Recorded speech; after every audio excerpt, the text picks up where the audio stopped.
this really came to our attention in, I don't know, early December, a month after the election.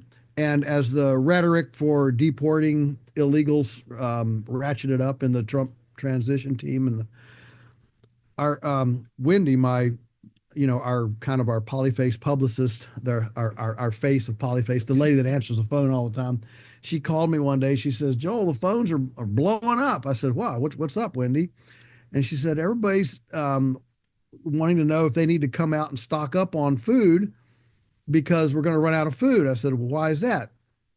Well, she said, because Trump's going to deport all the illegals, and then there won't be anybody to pick tomatoes and gut chickens, and so there's not going to be any food. And so it's one of these things.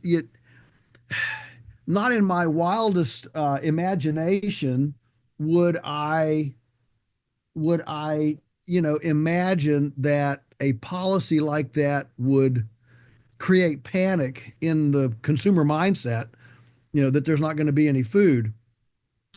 And of course, um, in a bit of a sarcastic way, I said, well, just tell them that that's okay. Once Elon and Vivek eliminate 1 million federal employees, they can go pick tomatoes and gut chickens, and do something useful for a change. And uh, it struck me, Sina, of the well, first of all, the fear, generally, just general fear, how easy it is to become fearful in almost any situation. And number two, how we are being, I don't know, TikTok, social media, to this. Um, we're not running through the streets, but we're emotionally and mentally running through the streets, and it's disheartening to see people that paranoid about where about something as basic as food. And so I don't know, what to do about it, except that you know trust me, before there is no food, there's going to be a lot of changes.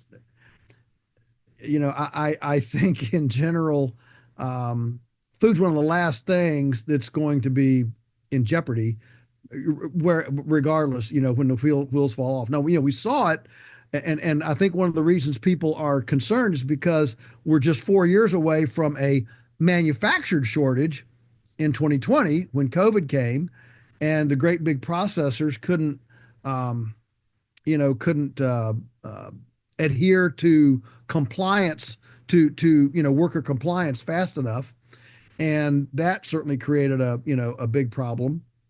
But today, that's still fresh on people's minds, and so I know in my lifetime I never saw grocery store shelves that closed, or that bare.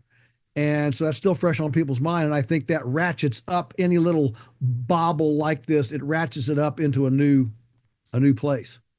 Well, then I think you add in the bird flu that's happening, where now we're having a hard time even getting eggs. Like, we were at the grocery store the other day looking for something else, and we happened to go down the egg aisle, and there were no eggs there. There were no organic eggs that available to buy.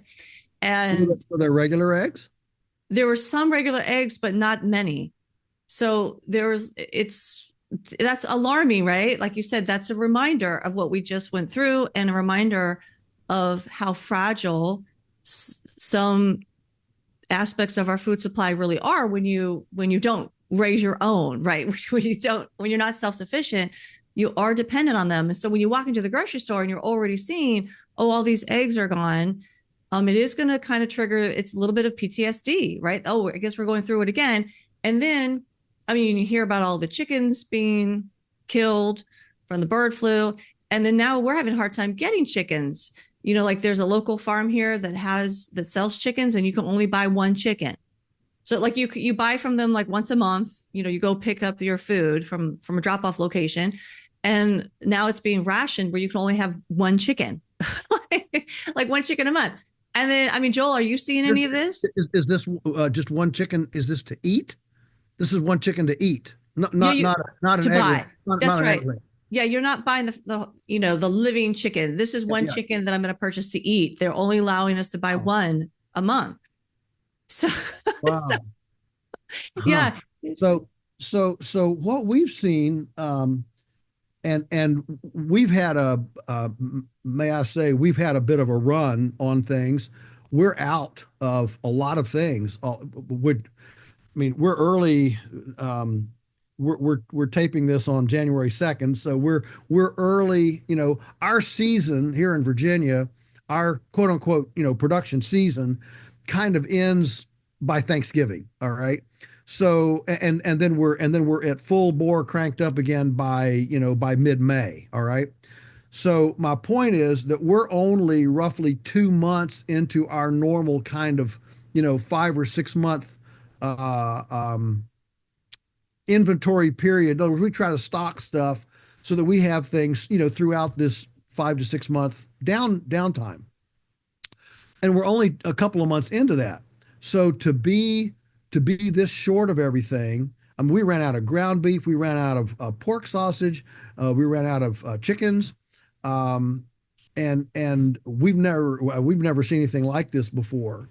And so I think there's there are several things happening that are that are an issue. I see a confluence of several things happening, and one is the whole Maha movement.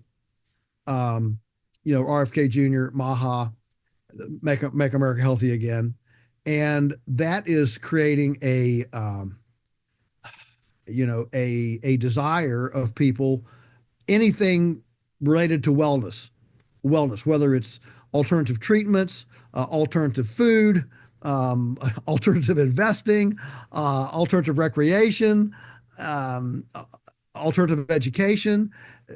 You have all these things that people are pursuing. I think as this elevation has happened. And I think there is a new awareness in the population. Like suddenly, I mean, even Wall Street Journal is carrying stories of how, a tenth of the SNAP budget is goes to soft drinks. And I think the average American, I didn't know that a year ago, but the whole Maha message, what RFK Jr. has brought, that whole message has elevated all that discussion to a new level, and it's just got it's got people talking. It's it and so that's a little bit of it. Um, Another one is that there are lots of more and more mistrust and concerns about industrial food.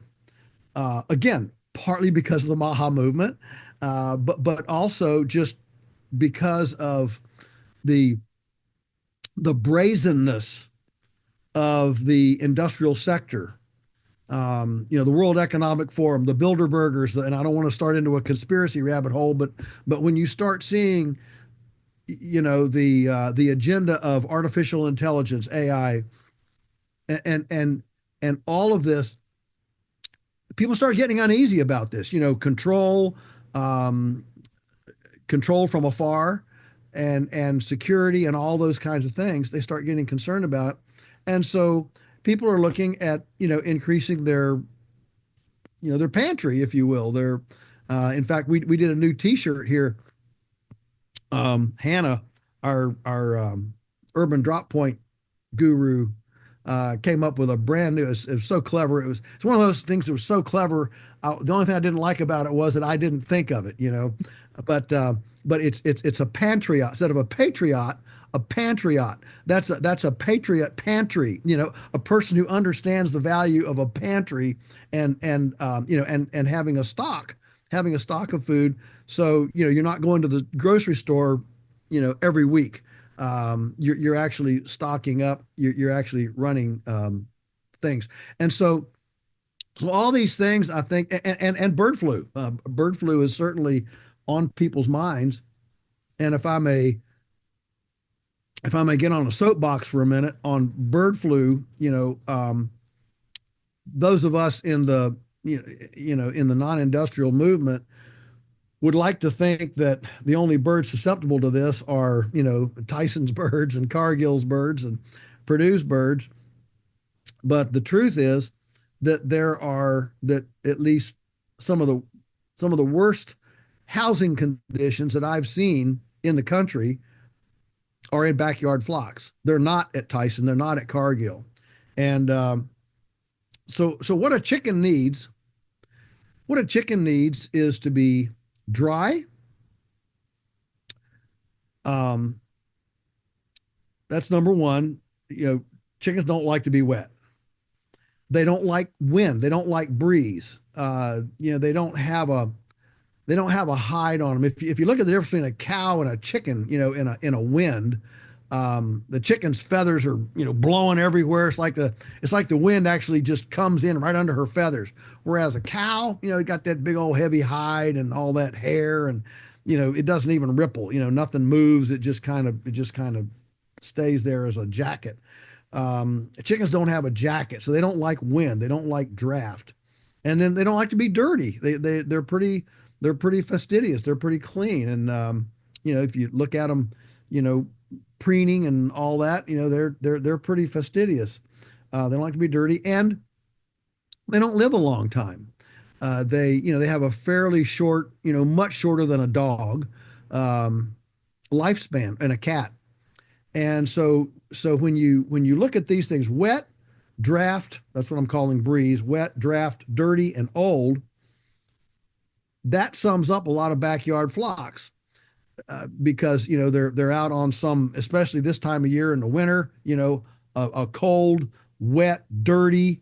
I was driving into town 2 days ago, and went by one little homestead situation here between us and town, and I mean, there was the backyard flock of chickens, probably 20 or so, and they had a little range area there, and it was nothing but mud, dirt. Those chickens, and they're cold. It's drafty. The coop isn't very tight, and they're wet. And a lot of times, backyard flocks, people keep them till they're real old. 4, 5, 6, 7 years old, and then they get susceptible to things, just like geriatric chickens, geriatric people, geriatric whatever. And so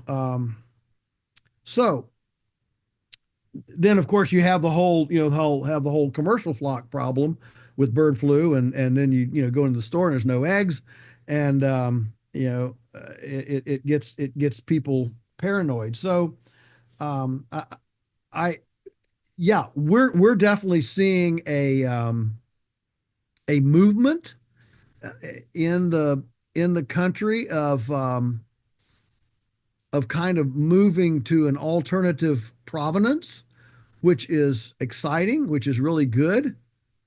Then the question is, can all of us that are in this space, can we adjust fast enough? Can we scale? I mean, I know at our farm, we're talking about 30% increase this year, trying to handle it, because it really it caught us flat-footed, and we try to keep our finger on the pulse of things, and kind of we talk to other folks like us and try to see what's going on. But I'll tell you, this late season from the election on, it really kind of caught a lot of us flat-footed.